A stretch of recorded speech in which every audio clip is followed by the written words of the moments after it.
They didn't load up their lineup because they had 3 starters that are injured. Well, one of those starters is injured again. So, I mean, they did nothing on purpose because they thought they had the guys in place that could get them where they wanted to go. Yeah, that was part of it, too. Brett Laurie is probably done, I would think, until at least mid-September. He has an oblique injury. So he missed 6 weeks with a broken finger, comes back a couple of nights ago, plays 3 innings, and they said originally it was back tightness. The MRI shows it's an oblique injury. How you get an oblique it's the injury? Third time in his career he's had an oblique injury of some kind. Well, that's called bad luck. Yeah, well, or is it? It's training. Why don't they want to share the actual information though with anybody? I'm just curious. It's like hockey teams, right? They always say upper body and lower body now. Which I never understood. Well, I'm assuming they don't want teams to target their player when they come back. I'm assuming that's why. Yeah, but I don't know who the trainers are for the Toronto Blue Jays, but I hope they enjoy the next 2 months. Yeah. Well, it's been a problem for the Jays for a couple of years now. And while they didn't change trainers this off season, I know before this season they traded away their conditioning guy. Not traded, they fired their conditioning guy and brought in a new conditioning guy because the organization, I guess, felt this conditioning guy wasn't doing his job because everybody was getting hurt. Yeah. And guess what? Yeah, I read a big article on that. That's They're very getting hurt again. But you know what? You can't blame the conditioning guy for the condition that the player's in. And they're getting hurt again this year.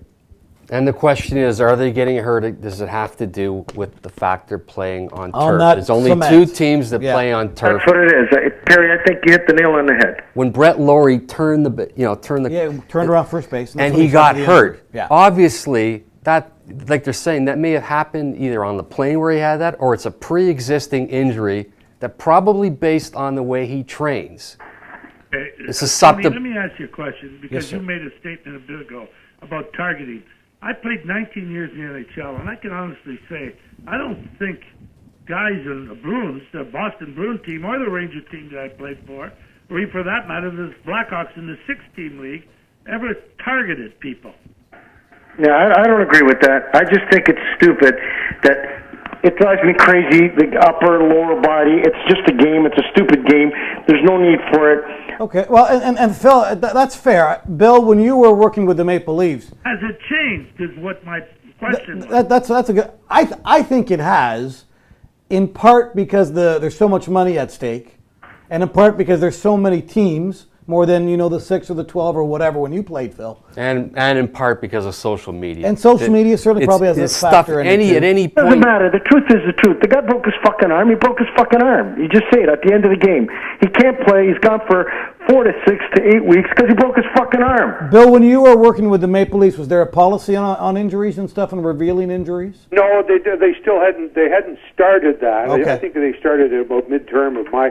But the fact remains, like as Phil said, you may not target a guy, but if you're playing in the playoffs and you've got a guy that's just come back from a shoulder separation, you can rest assured that they're going to make sure that when they get an opportunity to hit him, they're going to hit him. Now, I think, Billy, though, bottom line, if a guy's a good player and he's a nemesis to the opposing team, they're going to try to hit him, whether he came back from an injury or not. They're going to do, hopefully, Frank, what's within the rules and the confines of the game. Yes, understood. But they're going to, at least psychologically, people feel that if they know what the injury was or is, they're going to, as Phil said, target it, something that they didn't do in the 6-team league. But I'm telling you, they've got some guys that only play 4 minutes and 45 seconds, and they're going to up them 15 seconds and say, you go out there and hit Esposito right on the left shoulder. You know what? That's the difference. You're absolutely right about that, Bill. And in the playoffs, it is a different animal. But everybody really believes that a guy will not be able to play. If he can't play and take the hit, he shouldn't play in the playoffs. 100%. And that should be written in fucking stone, Phil. What you just said, it should be written in stone. If the guy comes back and he's healthy and he can take a hit, he should play the game. If the guy's coming back and he's damaged goods, he should not play the game. He's going to get hit. He knows it. Yeah. Well, and that goes back a couple of years ago. Remember Patrice Bergeron punctured lung, a couple of fractured ribs, yet he was still playing Game 5, Game 6 of the Stanley Cup Final. Nobody knew that, though. But Nobody it was pretty knew what the apparent injury when he was playing, he wasn't healthy. Yeah, but that should be illegal. But should he have been on the ice? Was he helping or hurting his team? He was hurting his team because he was inconsequential. He was not a factor. Exactly. Sidney Crosby has a wrist injury.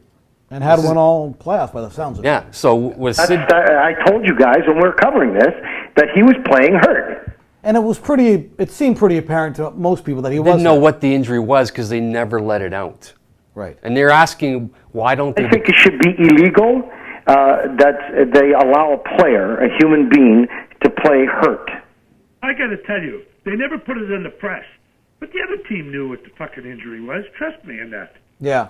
Yeah. You're 100% correct. And again, with social media and all the ways of finding out things, it's probably even with all the easier fucking now. guys watching now, Yeah. the assistant coaches, they got everybody watching. Especially a guy like Crosby, they got a guy at the top, they got a guy at the bottom. They're watching the guy inside out.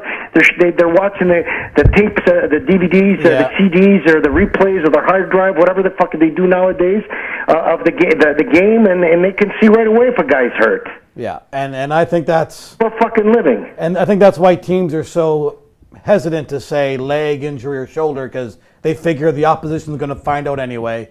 Why do we have to help them find out? I think Phil, what Phil said is an epiphany. If you can't take the fucking hit, you shouldn't play the game. Well, Come back Not too when many you're healthy. do, Frank. They can't in this day and age because of the way they play the game. All the guys are going 90 miles an hour, and they run into some guy. If he's not healthy, he's going to crumple. 100%.